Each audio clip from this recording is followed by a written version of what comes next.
Para business leaders dan intellectual business community, kita jumpa lagi dalam acara CEO Reference. Kali ini kita akan membahas satu topik dari Harvard Business Review bulan Juni tahun 2009 yang berjudul How to be a good boss in a bad economy.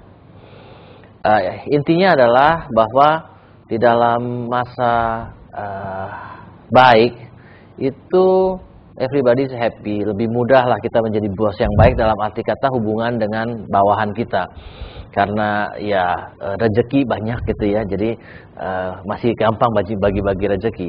Tapi when the time comes to bad economy, kita melewati masa yang sulit, mulai rezekinya sedikit, mulai ada masalah bagaimana menjadi bos yang baik. Karena naturally semua orang akan berusaha berebut rezeki, dan sebagai bos dia punya posisi yang lebih favorable untuk mendapat rezeki duluan gitu kan, bisa menentukan dia bisa dapat rezeki duluan. Dan secara nature, secara alamiah tiap orang itu akan berusaha membela dirinya sendiri dulu dan keluarganya dulu dibandingkan orang lain. Itu natural dong ya, itu satu hal yang alamiah, semua orang akan mengalami hal yang sama. Dan yang kedua adalah dalam masa sulit itu mungkin kita karena terpaksa oleh keadaan kita harus mengadakan seleksi ya, dan adanya preferensi siapa yang harus kita pertahankan, siapa yang tidak terpaksa tidak kita pertahankan, siapa yang ya fasilitasnya dipotong, siapa yang fasilitasnya tetap akan kita berikan karena banyak pertimbangan. Itu bisa menimbulkan masalah karena jangan-jangan bosnya ini berat sebelah, nggak adil dan segala macam. Dan juga yang ketiga, di dalam masa yang sulit, orang cenderung jadi sensitif. Masalah yang kecil bisa jadi gede, ya.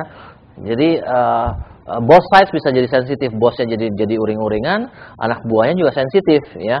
Karena merasa faktor security-nya udah mulai terancam, ya. Faktor keamanannya udah mulai terancam sehingga naturally semua makhluk hidup yang keamanannya terancam menjadi sangat aware, menjadi sangat curiga. Ya.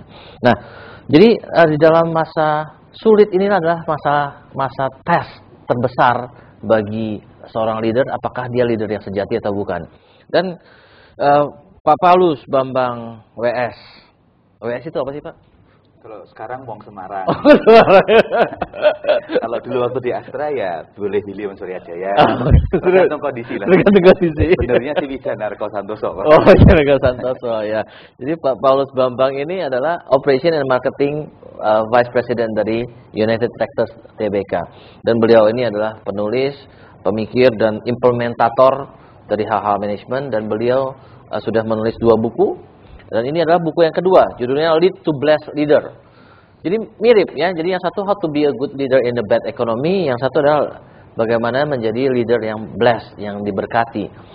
Dan kita akan tes lead to blessed leader atau blessed leaders ini, kalau kondisinya sulit gimana, masih bisa blessed nggak gitu ya. Gimana nih konsepnya tentang blessed leaders ini? Kita padukan dengan blessed leaders in a bad economy, gimana performance-nya seperti apa.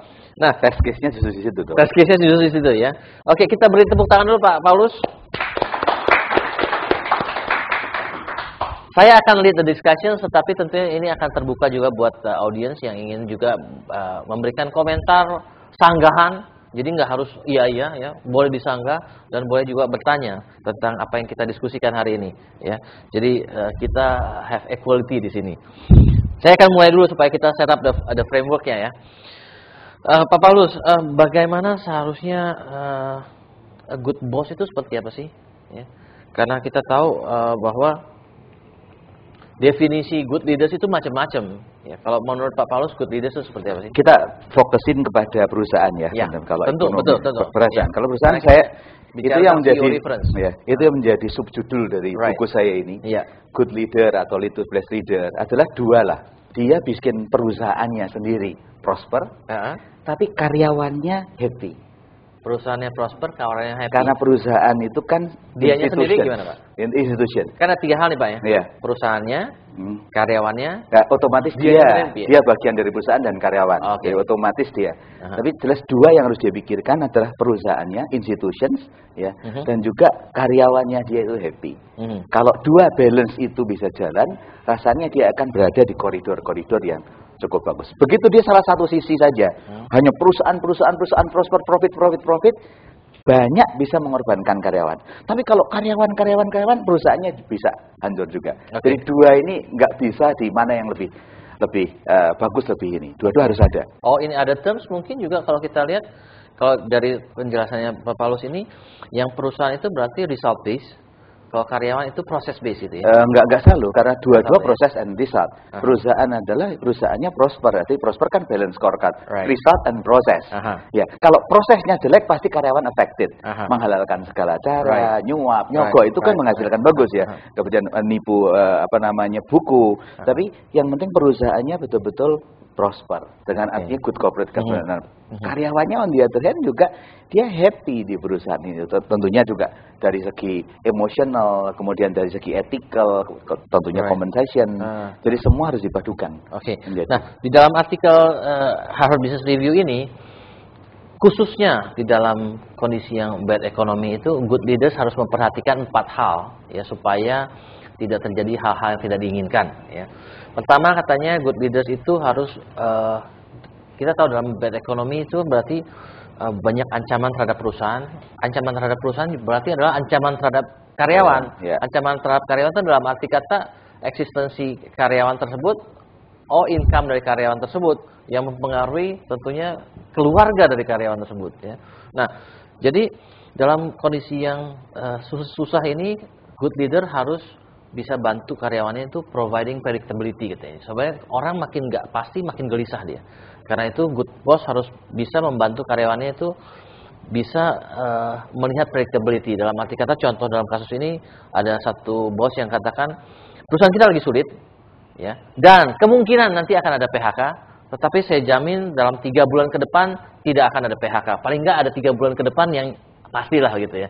Di mana sebisa mungkin ada kepastian di dalam ketidakpastian tersebut ya, sebisanya ya. Yang kedua adalah increasing understanding, dalam arti kata meningkatkan pengertian satu sama lain kenapa hal ini terjadi ya. Seringkali karyawan nggak mau tahu ya, pokoknya terima gaji. Akhirnya dalam kondisi yang ekonomi yang sulit, karyawan harus diajak tahu kenapa masalahnya seperti ini ya.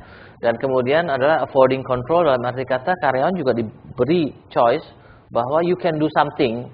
Kalau kita bisa kerja bersama, we can change something di dalam keadaan yang sulit ini ya. Masih ada hal yang masih bisa di dalam kontrol kita, walaupun ada hal yang di luar kontrol kita. Nah, misalnya if you work harder ya, maka mungkin kita akan lebih baik kondisinya dan you will enjoy juga gitu kan. Nah, dalam arti kata dalam providing control ini kita ajak karyawan untuk berusaha bersama dengan kita mengontrol situasi yang bisa kita kontrol.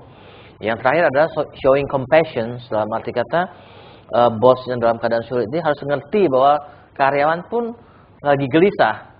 Dianya juga gelisah, tapi karyawan juga gelisah. Dan masalahnya kalau bos itu menghadapi masalah, dia duluan yang tahu.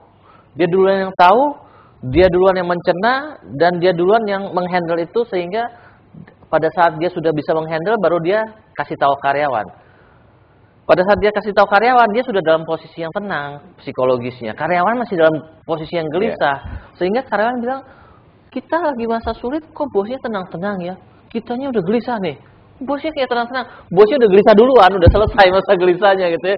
Nah, karyawan ini lagi masa gelisah-gelisah ya. Sehingga karyawan seringkali salah persepsi bahwa bosnya kurang sensitif. Nah, inilah khususnya di dalam masa sulit. Nah, kalau konsepnya Pak Paulus, leaders yang ideal blessed ini dalam masa sulit akan seperti apa, Pak? Tesnya sih dari Harvard ini cukup bagus, frameworknya cukup bagus ya. Jadi kita setuju dari beberapa. Tapi yang pertama tadi kalau kita bilang predictability, ini kasus yang real. Oktober atau September 2008, mendadak drop. Oktober langsung kita di kami Media Directors turun langsung 40%. Berikutnya langsung turun 50% bulan November bulannya. revenue. Jadi kita udah tahu seperti itu, padahal kita lagi boom-boomnya pada waktu itu. Kita lagi import banyak, inventory pasti akan datang banyak. Mendadak customer itu hilang. Ya, krisis mulai nih. Mereka udah tahu. Kita kan nggak bisa bohong bahwa customer tiba-tiba nggak postpone segala macam. Apa yang kita bisa lakukan? Jadi kita harus menunjukkan sesuatu dan kita harus langkah cepat. Nah, predictability ini ke customer maupun ke supplier. Pada waktu itu yang kita lakukan apa? Ke customer dulu, ke supplier, principal dulu. Ya kita bilang, wah ini kondisi begini nih. Kita harus cepat stop yang akan datang. Kita harus berani menghadapi brutal facts. Ini kondisinya seperti ini. Ini tingkat dunia, ini global. Jadi kita nggak bisa. Kita harus stop dengan prinsipal. Tolong inventory kita yang kita sudah PO kita harus bereskan. Kita bisa lakukan diskusi. Saya datang ke prinsipal semua. Ke prinsipal kita ada yang stop, ada yang dijilik, ada yang justru kita batalkan dulu. Nomor satu harus berani brutal facts. Dan kita harus katakan kenapa? Karena dangerous. Ya. Kemudian kalau itu sudah beres dengan prinsipal, baru ke karyawan. Ya, karyawan kita bilang, lihat nih, krisis nih. Apa krisis buat kita? Customer itu udah mulai leaving nih, udah mulai batalin. Kemudian revenue kita udah kelihatan drop 40%. Dan karyawan harus tahu. Kemudian ketiga, income kita mendadak dari Agustus yang top-topnya. Kita waktu itu bisa jualan 500 unit, mendadak dari 200. Revenue income kita declining. Nah, kalau ini terus-terus, nanti kan support kita juga declining. Jadi kemudian akibatnya investment. Kita harus stop investment.